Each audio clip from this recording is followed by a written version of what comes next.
Hey guys, this is ASMR Abominations here, and I'm coming back at you with another bad fanfiction ASMR reading.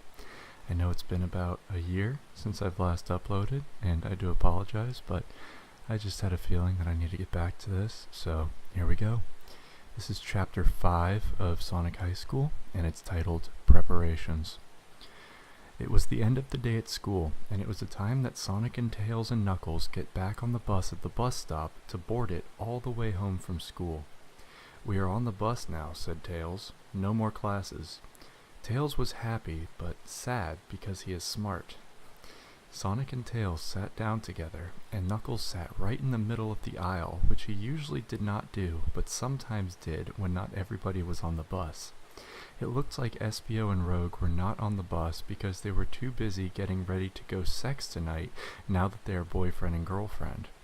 Knuckles laid across the aisle even more stretched out than when he sat across two seats because now the limits were the Alpha and the Omega. "How can we help Espio?" said Sonic to Tails. Tails responded, "I don't know," and thought about it on the bus.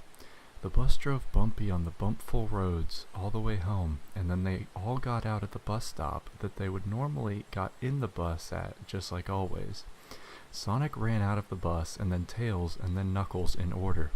"Time to go home," said Tails. "We are almost there," and they walked the rest of the way to home. When they got home, it was dinner time, and Sonic was at a different home from Tails and Knuckles because they were in different families, so they did not live together, and Sonic's mom made a dinner.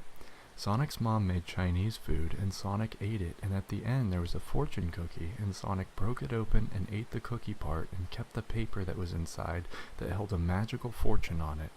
Sonic looked at the fortune and read it to himself inside of his head. "The path to glory begins at the base of your friend's penis," said Sonic inside of his head, reading the fortune cookie paper, and he knew it was a good sign for what was about to happen tonight when Espio and Rogue went to sex. Then the phone rang. Sonic ran to the phone and picked it up and said "hello" into it. It was Tails. "I have an idea," said Tails on the phone to Sonic, who was listening but not speaking. "I can give Espio my invisibility hat that for the science competition, and he can use it to do sex for Rogue."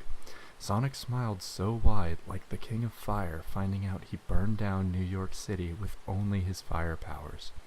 Sonic and Tails went to Espio's house later, which was not too easy to walk to normally for most people, but Sonic is super fast, so he ran there and helped Tails get there too.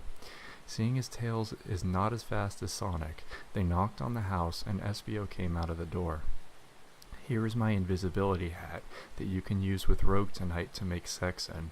It makes it impossible to see and impossible to hear you when you are wearing the hat, or when someone who is wearing the hat wants you to also be impossible to see and impossible to hear," screamed Tails, whose voice was a little hoarse from ordering food with the lunch lady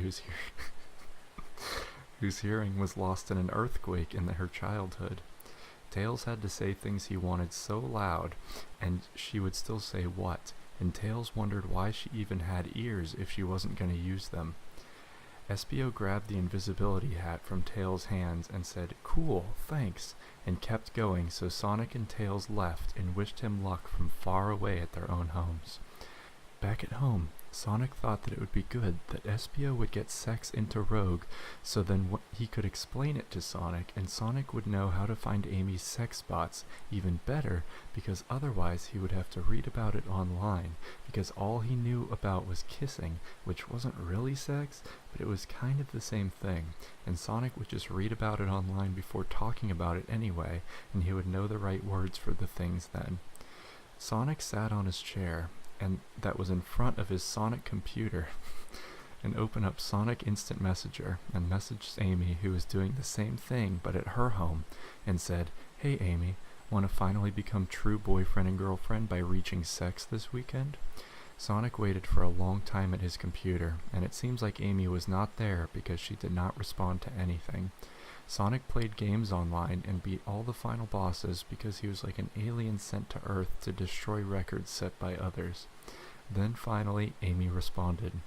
What Amy said was, "No way." Sonic was so shocked, his brain must have felt like a total idiot. that's it for Chapter 5. I should get the next few chapters out very soon, so I hope you enjoy those, and I hope you enjoyed Chapter 5 of Sonic High School. If you liked the video, make sure to like it, comment down below, share it around to your friends. Show them how much of a degenerate you are from what you listen to. Alright, sweet dreams.